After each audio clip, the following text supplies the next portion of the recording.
जो हैं जिला कार्यकारिणी सदस्य हैं परवीन तिवारी जी। इनका जब कुछ पार्टी के साथ किसी तरह का कुछ होता है तो उसमें कोयला का अवैध कारोबार का जिक्र आता है। आखिर ये कोयला का अवैध कारोबार का जिक्र क्या है? ये तो मैं नहीं जानता। पार्टी अनुशासनहीनता पर उन पर कार्रवाई की गई है।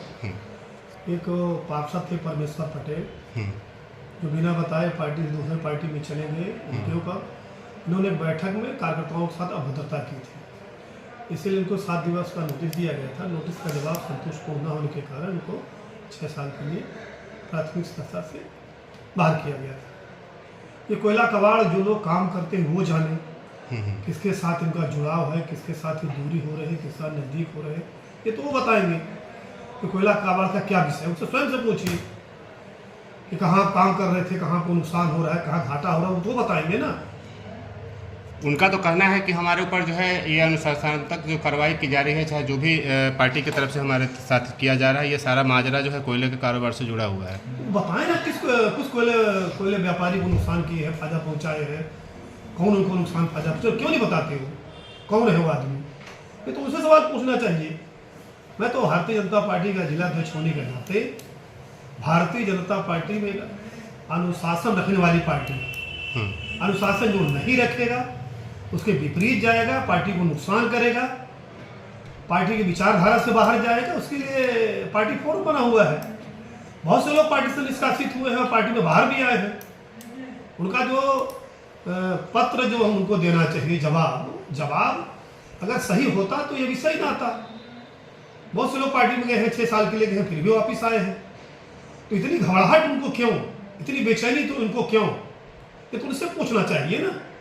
अभी घबराहट क्यों उनको? अभी भारतीय जनता पार्टी के कार्यालय के बाहर जो है परवीन तिवारी के समर्थक लगभग सैकड़ों लोग आकर के जो हंगामा कर रहे थे, तो वो जो सब उनके साथ हंगामा करने वाले लोग थे वो पार्टी कार्यकर्ता थे या कहीं बाहर से? मैं देखूंगा, मुझे कार्यकर्ता कोई पदाधिकारी मुझे दिखा नहीं कौन है। मैं तो अभी बाद में आया, मुझे मालूम चला कुछ कार्यकर्ता आए हैं और जिंदाबाद मुर्दाबाद के नारे लगा रहे हैं।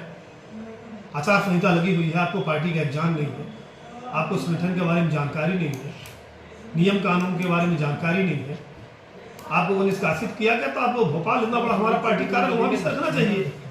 और आपने जो जवाब हमको दिया, जवाब वहाँ बताना चाहिए कि हमने ये जवाब दिया था, मेरा निष्कासन हुआ। पार्टी फोरम में, पार्टी के बाद पार्टी फोरम में रखी जाती है, ना कि धरना प्रदर्शन किया जाता है। अभी हम चुनाव से 4 दिन पहले खाली हुए, तब तक आप कोई ब्लेम नहीं लगाए। जब आप पार्टी से हट गए, आप पार्टी निष्कासित हो गए तो आप ब्लेम लगा रहे हो। ये कौन सा दस्तूर है?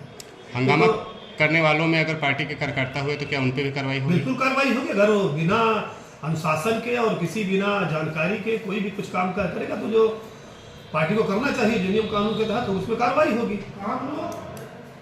ठीक है। देखा जाए तो उनके द्वारा, परवीन जी के द्वारा ये यहाँ पे बात कही जा रही थी कि ओबी कंपनी के जो हैं, जो धरना कर रहे हैं ओबी कंपनी से रिलेटेड है। क्या है ये सारा मामला? तो वो बताएं ना, ओबी कंपनी का ठेका जो लिया वो बताएं, नौकरी लगवाने का लेन देन करके उनसे पूछिए आप कौन नौकरी, कौन ओबी? आप भाजपा के कार्यकर्ता हो या ओबी के कार्यकर्ता हो? यानी कहीं ना कहीं पूछना चाहिए, कहीं ना कहीं भाजपा, कहाँ उनको दिक्कत हो रही है, किस ओबी कंपनी में काम कर रहे हो या किस ओबी कंपनी को का विषय है, वो बताएंगे ना। मैं तो जाता भी नहीं कौन सी ओबी कंपनी है।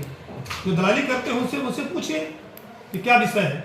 आप भारतीय जनता पार्टी कार्यकर्ता हो, दलाली करते हो ओबी कंपनी की, यो बताएंगे ना। मैं तो भारतीय जनता पार्टी कार्यकर्ता हूँ, मैं अपने कार्यालय में बैठा, हमारे कार्यालय में आप आए हैं, स्वागत है। और जो धरना प्रदर्शन कर रहे थे उनसे निर्वाचन आयोग यहाँ पर है, कलेक्टर और यहाँ के जिलाधिकारी, वो समझेंगे क्या विषय था, कौन लोग थे, वो किस उद्देश्य के लिए आए थे, किससे परमिशन लेके आए थे, विषय उनका है। ये सवाल आप उनसे पूछिए कि आचार संहिता में क्या विषय है। जिला कार्यकारिणी सदस्य परवीन तिवारी के ऊपर जो निष्कासन की कार्रवाई हुई है उसका मुख्य कारण क्या है? वो हम लोग पार्षदों की कार्यकर्ताओं की बैठक बुलाए थे, उसमें उन्होंने अभद्रता की, अभद्रता की भाषा आप समझ जाइए। जब 50-100 कार्यकर्ता हो तो कार्यकर्ताओं की सीमा होती बातचीत करने की। उन्होंने अभद्रता की, उन्होंने नोटिस दी गई, नोटिस का जवाब उन्होंने उल्टा सीधा दिया, इसके कारण निष्कासित किए गए। वो पार्टी में सिस्टम है, संस्कार है। ठीक है। भैया जिंदा